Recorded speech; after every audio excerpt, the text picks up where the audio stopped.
नेपाल दर्पणमा साथी राधा ढुङ्गानासँगै मदन पौड्यालको नमस्कार। नेपाल दर्पण उज्यालो रेडियो नेटवर्क काठमाडौँमा 90 मेगाहर्जसँगै देशभरिका विभिन्न एफएम स्टेशनहरूबाट तथा मोबाइल एप्लिकेशन र अनलाइनबाट संसारभर एकसाथ प्रसारण भइरहेको छ। नेपाल दर्पण सुरु गरौं मुख्य खबरका शीर्षकहरूबाट। नेपालमा कोरोना संक्रमणबाट थप 13 जनाको ज्यान गयो। सक्रिय संक्रमितको संख्या 3300 भन्दा धेरै। कोरोनाको जोखिमलाई लिएर विद्यालय बन्द नगर्न सरकारवालाको सुझाव। प्रतिनिधि सभाले आज पनि बिजनेस पाएन। सांसदहरूद्वारा सरकारको पक्ष र विपक्षमा धारणा व्यक्त। यो वर्ष नेपालमा इतिहासकै धेरै डढेलो हिमालको हिउँ घट्ने सम्मको जोखिम। आफ्नो देशमा उत्पादन भइरहेका कोरोना विरुद्धका खोपको प्रभावकारिता कम रहेको चीनको स्वीकार। प्रभावकारिता बढाउन खोप समायोजनबारे विचार गरिरहेको भनाई। र चर्च बोइज वीरगञ्ज युनाइटेड र सामाजिक युवा क्लब बी डिभिजनमा बढुवा। आइपीएल क्रिकेटमा राजस्थानसँगको खेलमा पन्जाब पहिले ब्याटिङ गर्दै।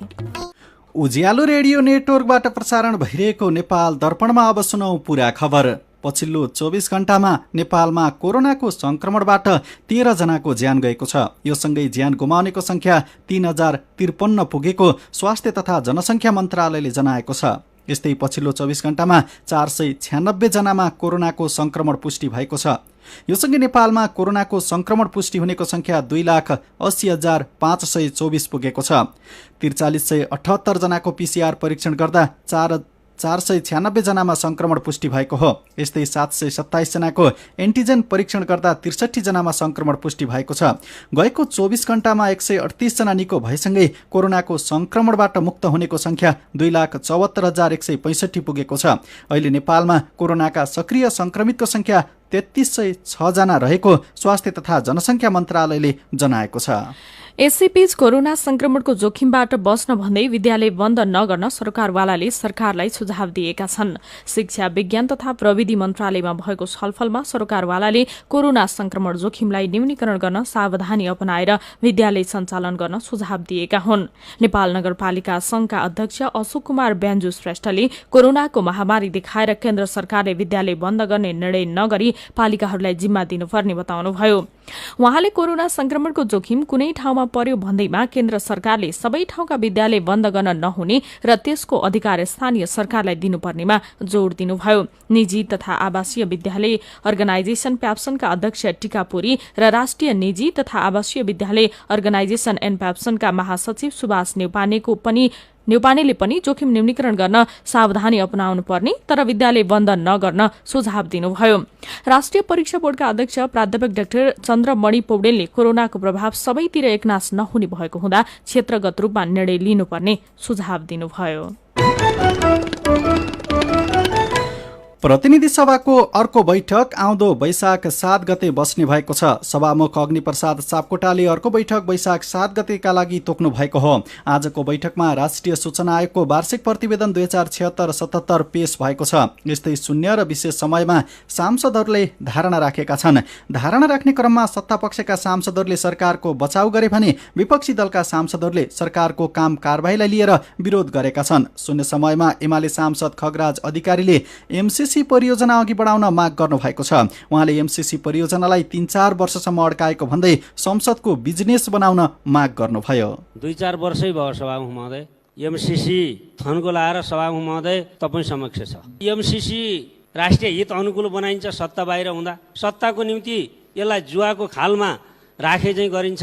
यो संसदमा 3 वर्ष 4 वर्ष कति वर्षसम्म लड्काउने सभामुख महोदय। यो एमसीसी तुरन्त बहसको विषय बनाइयोस् र संसदको विषय बनाइयोस् भन्ने जोरदार माग राख्न चाहन्छु। यस्तै शून्य समयमा नेकपा माओवादी केन्द्रका सांसद गजेन्द्र बहादुर महतले सरकारले राष्ट्रवाद देखाएर चुच्चे नक्सा गायब पारेको आरोप लगाउनुभयो। उहाँले सरकारले एक थोक देखाएर अर्कै काम गरेको आरोप लगाउँदै संसदको ध्यान त्यस्ता विषयमा जानुपर्ने बताउनुभयो। मेलम्ची देखाएर पेट्रोल र डिजलको भाउ बढेको छ। धरहरालाई देखाएर यहाँ डन्डी र सिमेन्टको भाउ बढ्या छ। विकास र समृद्धि देखाएर नुन तेल चामल र दालको मूल्य बढाएर जनताको ढाड सिकिया छ सभामुख। पार्टी भित्रको झगडा देखाएर संसदको ढाडै माथि सभामुख महोदय। कोरोना देखाएर यहाँ ऋणले जनता डुबाइसके सभामुख महोदय। राष्ट्रवाद देखाएर यहाँ चुच्चे नक्सा पनि गायब पारिसके सभामुख महोदय। सभामुख महोदय मार्फत सबै पार्टीको ध्यान जाओस्, जनताको ध्यान जाओस्। शून्य समयमा नै काङ्ग्रेसका सांसद गगन कुमार थापाले रोजगारी गुमाएका श्रमिकहरूलाई सरकारले बेवास्ता गरेको बताउनुभयो। कोभिडको प्रभावले देशभित्रका उद्योग, खुद्रा व्यापार, निर्माण, यातायात र सबभन्दा बढी पर्यटन क्षेत्रमा लाखौं नेपालीले रोजगारी गुमाएका छन्। सरकारी तथ्याङ्कले भन्छ वैदेशिक रोजगारीमा रहेका पनि लाखौंले रोजगारी गुमाएका छन्, जो नेपाल फर्केका छन्, फर्केर जान पाएका छैनन्। यिनीहरूको पुनर्स्थापनाको बारेमा यो चमत्कारी सरकार न केही सोच्छ न केही गर्छ। प्रतिनिधि सभाको विशेष समयमा बोल्दै नेपाली काङ्ग्रेसका अर्का सांसद प्रदीप गिरीले पुनः संसद विघटन नगर्न प्रधानमन्त्रीलाई आग्रह गर्नुभएको छ। सांसद गिरीले चुनावमा नै जाने भए पनि सहमतिमा जानुपर्नेमा जोड दिनुभयो। जाल झेल गरेर शकुनीले पासा फ्याँके जस्तो दुबारा पासा फ्याँकेर शकुनी दुईपल्ट पासा फ्याँकेन। एकपल्टको पासालाई द्रौपदीको प्रत्युत्तरले निरस्त गरेको थियो, दुबारा पासा फ्याँकेर फेरि पाण्डवलाई जङ्गल पठाए जस्तो संसद विघटन गर्ने दिशामा कृपया नगइदिनुहोस्, यति म करबद्ध प्रार्थना गरेर सभामुखमा सम्बोधन गर्न चाहन्छु। यसैबीच सेक्युरिटी प्रिन्टिङ प्रेस खरिद प्रकरणमा विवादमा तानिएका एमाले सांसद गोकुल बास्कोटालाई त्यही विषयमा छानबिन गरेको सार्वजनिक लेखा समितिमा राखिएको छ। यस्तै ओम्नी प्रकरणमा विवादित उप प्रधानमन्त्री ईश्वर पोखरेलका निकट राजेन्द्र गौतम पनि लेखा समितिमै पर्नु भएको छ। प्रतिनिधि सभा मातहतका विभिन्न संसदीय समितिमा दलहरूको आग्रहमा सभामुख अग्निप्रसाद सापकोटाले प्रतिनिधि सभाको कार्यव्यवस्था समिति र संसदीय समितिका सदस्यहरूमा परिवर्तन गर्नुभएको हो। प्रतिनिधि सभाको आजको बैठकमा सभामुख सापकोटाले कार्यव्यवस्था परामर्श समिति, राज्य व्यवस्था तथा सुशासन समिति, महिला तथा सामाजिक समिति, कृषि सहकारी तथा प्राकृतिक स्रोत समिति, सार्वजनिक लेखा समितिमा हेरफेर गरिएको जानकारी दिनुभएको हो। सर्वोच्च अदालतको न्यायाधीशमा सिफारिश कुमार चुडाल र नहकुल सुवेदीको संसदीय सुनवाई जारी रहेकाले संसदीय सुनवाई समितिमा भने फेरबदल भएन। कर्णाली प्रदेश सभाको हिउँदे अधिवेशन आउँदो वैशाख 3 गतेका लागि आह्वान गरिएको छ। प्रदेश मन्त्री परिषद बैठकले अधिवेशन आह्वानका लागि गरेको सिफारिस अनुसार प्रदेश प्रमुख गोविन्द प्रसाद कौलिले 7औं अधिवेशन वैशाख 3 गते दिउँसो 2 बजेका लागि आह्वान गरेको प्रदेश प्रमुख कार्यालयका सचिव ठाकुर प्रसाद सिग्देलले जानकारी दिनुभयो। प्रदेश सभाको 6औं तथा वर्षीय अधिवेशन सकिएको झण्डै 6 महिनापछि हिउँदे अधिवेशन बस्न लागेको हो। गएको चैत 5 गतेदेखि लागू हुने गरी एमाले सरकारलाई दिएको समर्थन फिर्ता गरेपछि कर्णाली प्रदेश सरकार अल्पमतमा परेको छ। कर्णाली प्रदेशमा एमालेका सभामुख सहित 20, माओवादी केन्द्रका 12, नेपाली काङ्ग्रेसका 6 र राप्रपाका 1 जना प्रदेश सभा सदस्य रहेका छन्। प्रधानमन्त्री केपी शर्मा ओलीले वामपन्थी विरोधीहरूलाई सफल हुन नदिने बताउनु भएको छ। नेपाल उत्पीडित जातीय मुक्ति समाजको काठमाडौँमा भएको राष्ट्रिय भेलामा प्रधानमन्त्री ओलीले लोकतन्त्र र कम्युनिष्ट आन्दोलनको नाममा नक्कली कुरा गर्नेहरू सल्भ लागेको बताउनु भएको हो। नेकपा माओवादीका अध्यक्ष पुष्पकमल दाहालतर्फ इंगित गर्दै उहाँले विगतमा विभिन्न किसिमका सपना बाँडेर युवाहरूलाई युद्धमा लगाउनेहरू नै अहिले लोकतन्त्र र अग्रगामी कदम विरूद्ध लागेको दावी गर्नुभयो। उहाँले नेकपा एमाले कम्युनिष्ट, वामपन्थी र देश बनाउनेसँग नमिलेर 2/3 सरकार ढलाएर कम्युनिष्ट आन्दोलन समाप्त पार्न उद्यत रहेको दावी गर्नुभयो। कार्यक्रममा प्रधानमन्त्री केपी शर्मा ओलीले नेपाल खनाल समूहलाई पार्टीमाथि धावा बोल्ने काम भए कार्यवाही गर्ने चेतावनी दिनुभएको छ। माओवादी केन्द्रले एमालेमा गएका प्रदेश 2 का 4 जना सांसदलाई कारवाही गर्ने निर्णय गरेको छ। सांसदहरू रामचन्द्र मण्डल, ज्वाला शाह, कुन्दन प्रसाद कुशवाहा र मोहम्मद समीरलाई कारवाही गर्ने निर्णय गरेको माओवादी केन्द्रले जनाएको छ। माओवादी केन्द्र छोडेर एमालेमा गएका उनीहरूलाई 24 घण्टे स्पष्टीकरण सोधे पनि स्पष्टीकरण नदिएको भन्दै माओवादी केन्द्रले 4 सांसदलाई कारवाही गरेको पत्र सभामुखलाई बुझाएको छ। नेकपा एमालेको 10औं राष्ट्रिय महाधिवेशन आयोजक कमिटिको पहिलो बैठक वैशाख 6 गते बस्ने भएको छ। सांगठनिक र समसामयिक विषयमा छलफल हुने गरी बैठक बोलाइएको एमालेले जनाएको छ। चैत 7 गते प्रधानमन्त्री निवास बालुवाटारमा बसेको एमाले केन्द्रीय कमिटिको 12औं बैठकले केन्द्रीय कमिटिलाई महाधिवेशन आयोजक कमिटिमा रूपान्तरण गरेको थियो। महाधिवेशन आयोजक कमिटि 264 सदस्यीय छ। यसैबीच नेपाली कांग्रेस केन्द्रीय कार्य समितिको बैठक आउँदो वैशाख 5 गते बस्ने भएको छ। आजका लागि डाकिएको बैठक कांग्रेस वरिष्ठ नेता रामचन्द्र पौडेलका भाइ गोविन्दको निधन भएपछि स्थगित भएको थियो। कांग्रेस केन्द्रीय कार्यालयका मुख्य सचिव कृष्ण प्रसाद पौडेलले सूचना निकालेर अबको बैठक वैशाख 5 गते बस्ने जानकारी दिनुभयो। सीधा कुरा प्रश्न विचार यो हो उज्यालो रेडियो नेटवर्क काठमाडौँमा 90 मेगाहर्ज, नेपाल दर्पणमा कुराकानीसँगै खबरको सिलसिला बाँकी नै छ, सुन्दै गर्नुहोला। तपाईँ अहिले रेडियो, मोबाइल एप्लिकेसन र अनलाइनबाट प्रसारण भइरहेको उज्यालो रेडियो नेटवर्कको नेपाल दर्पण सुन्दै हुनुहुन्छ। यतिन्जेल हामीले नेपालमा कोरोनाको संक्रमणबाट थप 13 जनाको ज्यान गयो। सक्रिय संक्रमितको संख्या 3300 भन्दा धेरै। कोरोनाको जोखिमलाई लिएर विद्यालय बन्द नगर्न सरोकारवालाको सुझाव। प्रतिनिधि सभाले आज पनि बिजनेस पाएन। सांसदहरूद्वारा सरकारको पक्ष र विपक्षमा धारणा व्यक्त लगायतका खबर प्रस्तुत गर्यौं। नेपाल दर्पणमा अब बाँकी प्रसंग। यो वर्ष नेपालमा इतिहासकै धेरै डढेलो लागेको छ। राष्ट्रिय विपद जोखिम न्यूनीकरण तथा व्यवस्थापन प्राधिकरणका अनुसार गएको कार्तिक महिनादेखि हिजोसम्म देशभरका 4000 भन्दा धेरै ठाउँमा डढेलो लागेको हो। यो संख्या नेपालमा डढेलोको रेकर्ड राख्न थाले यताकै सबैभन्दा धेरै भएको प्राधिकरणका उपसचिव सुन्दर शर्माले जानकारी दिनुभयो। 60% ठाउँमा मानिसले जानाजान डढेलो लगाएको, 30% ठाउँमा लापरवाहीका कारण र 10% ठाउँमा सतर्कता अपनाउँदै पनि डढेलो लाग्ने गरेको प्राधिकरणका प्रमुख कार्यकारी अधिकृत अनिल पोखरेलले बताउनुभयो। डढेलोका कारण वन मासिने, वन्यजन्तु लोप हुने र बाक्लो तथा हानिकारक धुवाँका कारण हिमालको हिउँ समेत छिट्टै पग्लिने जस्ता गम्भीर र दीर्घकालीन असरको जोखिम रहेको पोखरेलले जानकारी दिनुभयो। देशका धेरै वन जंगल डढेलोको चपेटामा परेका छन्। सामान्य अवस्थाको डढेलो निभाउनका लागि नै पर्याप्त स्रोत साधन नहुँदा एक ठाउँको डढेलोले कैयौं ठाउँ नष्ट हुँदै आएका छन्। जंगलको डढेलो निभाउनका लागि नेपालमा छुट्टै स्रोत साधन र संयन्त्र नहुँदा पनि नियन्त्रणमा कठिनाई हुँदै आएको छ।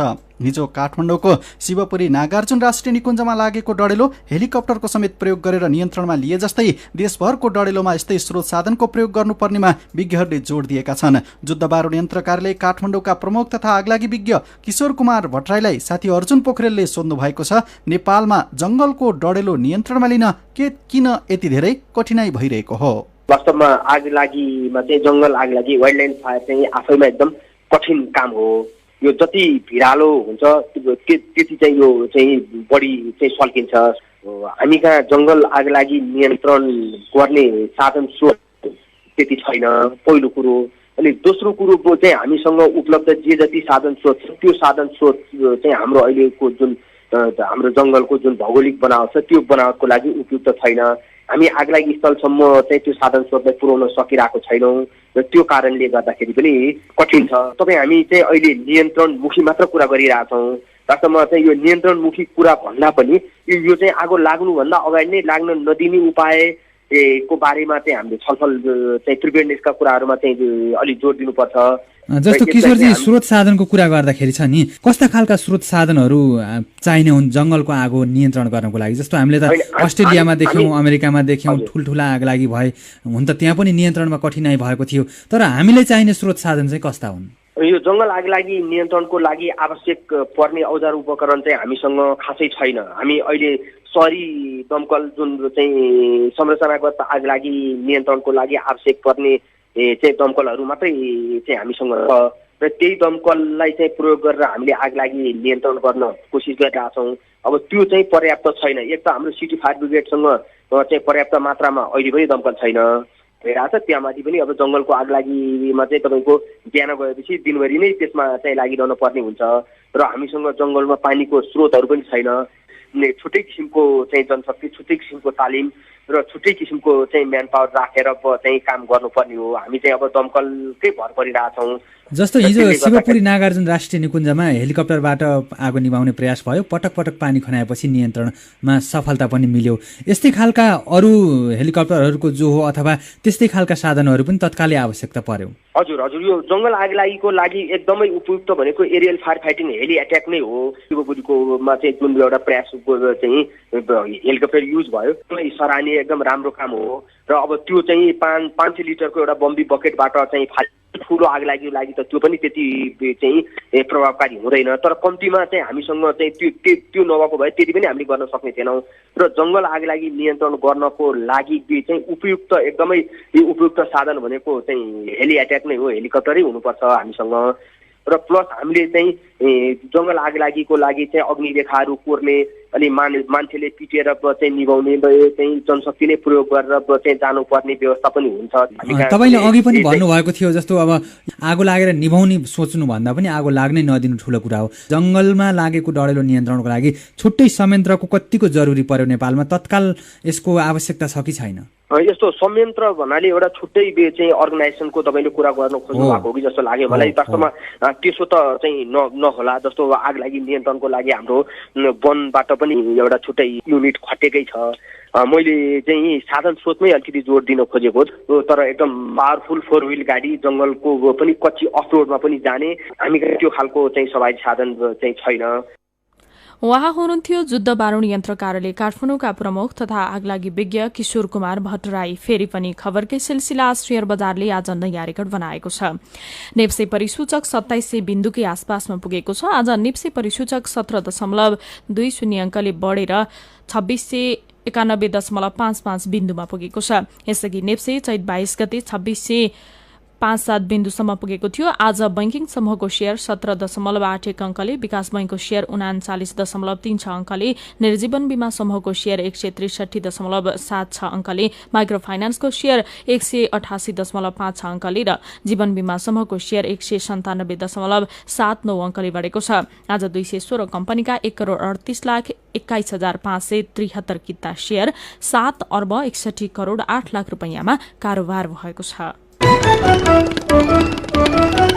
सर्वोच्च अदालतले उच्च अदालत सुर्खेतका मुख्य न्यायाधीश नहकुल सुवेदीलाई सर्वोच्च अदालतको न्यायाधीश बन्न योग्यता पुग्ने फैसला सुनाएको छ। न्यायाधीश तेजबहादुर केसीको एकल इजलासले सुवेदीले न्याय सेवाको सहसचिव स्तरको कर्मचारी र उच्च अदालतको मुख्य न्यायाधीशको हैसियतमा 12 वर्षभन्दा बढी अवधि काम गरेकोले संविधान अनुसार सर्वोच्चको न्यायाधीश बन्न योग्यता पुग्ने फैसला गरेको हो। यस वर्षको वसन्त याममा नेपालका हिमाल आरोहण गर्नका लागि अनुमति लिनेको संख्या 465 पुगेको छ। आजसम्म नेपालका 11वटा हिमाल आरोहणका लागि 53वटा समूहका 465 जनाले अनुमति लिएका पर्यटन विभागका निर्देशक मीरा आचार्यले जानकारी दिनुभयो। अनुमति लिनेहरूमा 363 जना पुरूष र 102 जना महिला छन्। सबैभन्दा धेरै सगरमाथा आरोहणका लागि 29 समूहका 275 जनाले अनुमति लिएका छन्। सीधा कुरा प्रश्न विचार यो हो उज्यालो रेडियो नेटवर्क काठमाडौँमा 90 मेगाहर्ज, नेपाल दर्पणमा मेरो पनि भन्नु छ सँगै खबरको सिलसिला बाँकी नै छ, सुन्दै गर्नुहोला। विभिन्न रेडियो स्टेशनबाट मेचीदेखि महाकालीसम्म र मोबाइल एप्लिकेसन तथा अनलाइनबाट संसारभरि एकसाथ प्रसारण भइरहेको नेपाल दर्पणमा तपाईंलाई फेरि स्वागत छ। नेपाल दर्पणमा अब बाँकी प्रसंग। एपीएस मार्फत दक्षिण कोरियामा श्रम गरिरहेका नेपाली लगायत सबै श्रमिकको प्रवेशाज्ञा 1 वर्ष थप हुने भएको छ। कोरियाको न्याय मन्त्रालयका अनुसार कोरियाको बसाई अवधि सकिएर कोरोना महामारीका कारण स्वदेश फर्किने वातावरण नभएका श्रमिकले कोरियामा बसाई अवधि थप्न चाहेमा भोलिदेखि 1 वर्षका लागि प्रवेशाज्ञा थप गर्न पाउने नियम पारित भएको हो। आज अप्रिल 12 अर्थात अन्तर्राष्ट्रिय मानव अन्तरिक्ष विमान दिवस। नेपालमा पनि विभिन्न कार्यक्रम गरी अन्तरिक्ष मानव विमान दिवस मनाइएको छ। अन्तरिक्ष यात्री युरी गागरिनले सन् 1961 मा भोस्तोक 1 नामक अन्तरिक्ष विमानबाट पृथ्वीको अर्बिटमा चक्कर लगाउन सफल भएको दिनको सम्झनामा अप्रिल 12 मा यो दिवस मनाउँदै आइएको छ। नेपालमा पनि Russian centre of science and कल्चरको आयोजनामा दिवस मनाइएको हो। जिल्ला मालपोत कार्यालय रुकुम पश्चिमका प्रमुख गोर्ख बहादुर खड्कालाई प्रहरीले पक्राउ गरेको छ। रक्सी खाएर कार्यालयमा आएको आरोपमा खड्कालाई पक्राउ गरेको रुकुम पश्चिमका प्रमुख जिल्ला अधिकारी बद्रीनाथ गैरीले बताउनुभयो। खड्काले रक्सी खाएर कार्यालय आएको र सेवाग्राहीको कामकाजमा लापरवाही गरेको गुनासो आएपछि पक्राउ गरिएको प्रजीय गैरीले बताउनुभयो। अर्घाखाँचीको सन्धिखर्क नगरपालिका वडा नम्बर 7 भुजुङ्गेका पहिरो पीडित 39 दलित परिवारलाई बाख्रा वितरण गरिएको छ। मुख्यमन्त्री ग्रामीण विकास तथा रोजगार कार्यक्रम अन्तर्गत दलित बस्तीका पहिरो प्रभावितलाई प्रतिगर 3 वटाका दरले बाख्रा वितरण गरेको सन्धिखर्क नगरपालिकाका नगर प्रमुख कमल प्रसाद भुसालले जानकारी दिनुभयो। मेलम्चीको पानी वितरण गर्ने भनिएका काठमाडौँ उपत्यकाका कतिपय ठाउँमा आवश्यक संरचना नबनेका कारण पानी वितरण हुन सकेको छैन। काठमाडौँ उपत्यकामा चक्रपथभित्र धेरै ठाउँमा खानेपानी वितरण गरिरहे पनि आयोजना कार्यान्वयन निर्देशनालयले संरचना बनाइरहेको ठाउँमा अहिले पानी वितरण शुरू हुन नसकेको जनाएको हो। केही ठाउँमा पाइप बिछाउन, लिफ्ट बनाउन वा क्रसिङमा आवश्यक संरचना बनि नसकेको निर्देशनालयले जनाएको छ। पहिलो चरणमा पानी वितरण हुने मध्यपुर, ठिमी, भक्तपुर, कीर्तिपुर लगायतका ठाउँमा संरचना बन्न बाँकी भएको काठमाडौँ उपत्यका खानेपानी लिमिटेडका प्रमुख कार्यकारी अधिकृत मिलन साक्याले बताउनुभयो। नेपाल पत्रकार महासंघको नयाँ नेतृत्वलाई कम्युनिकेसन कर्नर प्रतिष्ठान शाखा उज्यालोले आज बधाई तथा सम्मान गरेको छ।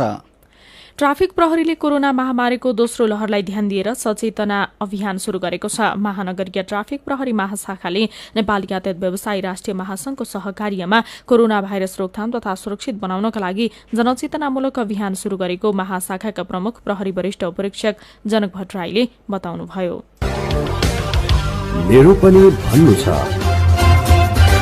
नेपालमा कोरोना भाइरसको संक्रमण बढ़ेको खबरमा टंक निर्दोषको प्रतिक्रिया छ। नेपालमा पनि कोरोनाको दोस्रो लहर शुरू भए जस्तो छ।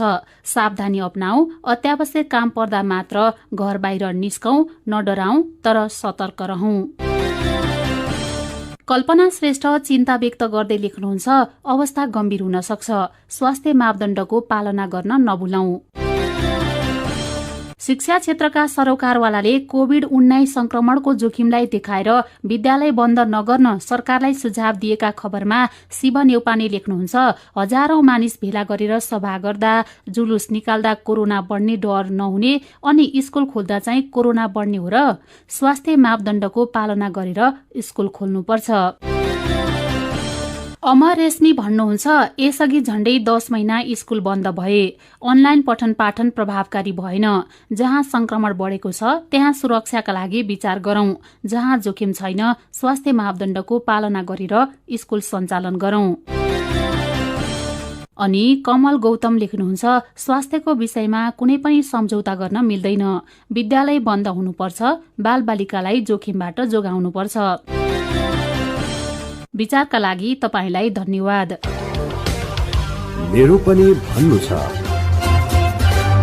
मेरो पनि भन्नु छ प्रस्तुत गर्दै हुनुहुन्थ्यो साथी जानुका दुवाडी। नेपाल दर्पणमा अब विदेशका खबर। चीनले आफ्नो देशमा उत्पादन भएको कोरोना भाइरस विरुद्धको खोप तुलनात्मक रूपमा कम प्रभावकारी रहेको स्वीकार गरेको छ। चीनको रोग नियन्त्रण केन्द्र सीडीसीका प्रमुख ग्वाओ फुले पत्रकार सम्मेलनमा अहिले उपलब्ध खोपहरूको सुरक्षा दर उच्च नरहेको बताउनु भएको बीबीसीले जनाएको छ। उहाँले चीनमा उत्पादन भइरहेका खोपहरूको प्रभावकारिता बढाउनका लागि खोप समायोजनबारे विचार गरिएको पनि बताउनुभयो। चीनले आफ्नो देशमा उत्पादन भएका कोरोना भाइरस विरुद्धका 4 खोपलाई सर्वसाधारणको प्रयोगका लागि स्वीकृति दिएको छ, तर ती खोपको चीन बाहिर गरिएको केही परीक्षणमा प्रभावकारिता 50% भन्दा कम देखिएको छ। चीनिया अधिकारीले आफ्नो खोपको प्रभावकारिता कम रहेको स्वीकार गरेको यो निकै दुर्लभ घटना हो। चीनमा अहिलेसम्म 10 करोड भन्दा बढी मानिसले खोप कम्तीमा 1 मात्रा लगाएका छन्।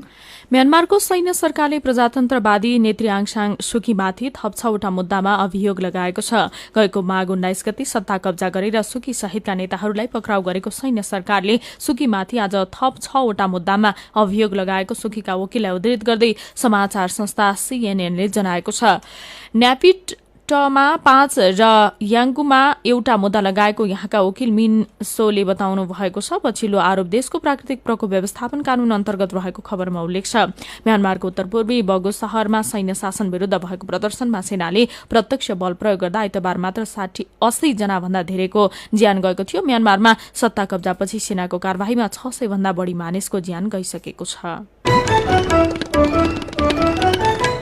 अब खेल खबर। इन्डियन प्रिमियर लिग आइपीएल क्रिकेटमा अहिले राजस्थान रोयल्स र किङ्स 11 पन्जाब खेलिरहेका छन्। मुम्बईमा टस हारेर ब्याटिङ गरिरहेको किङ्स 11 पन्जाबले ताजा अवस्थामा 7 ओभर 5 बलमा 1 विकेट गुमाएर 69 रन बनाएको छ। राजस्थानको कप्तानी सञ्जु सैमसन र पन्जाबको केएल राहुलले गरेका छन्। दुवै टिम आज जित निकाल्दै प्रतियोगितामा सुखद सुरुवात गर्ने लक्ष्यमा छन्। र च्वार्चबाइज युनाइटेड शहीद स्मारक सी डिभिजन लिगको च्याम्पियन बन्दै बी डिभिजनमा बढुवा भएको छ। ललितपुरको सादोपाटोमा रहेको एन्फा मैदानमा सम्पन्न सुपर 6 को अन्तिम खेलमा झापा फुटबल क्लबलाई 2-1 ले हराउँदै चर्च बोइज उपाधिसँगै बी डिभिजनमा बढुवा भएको हो।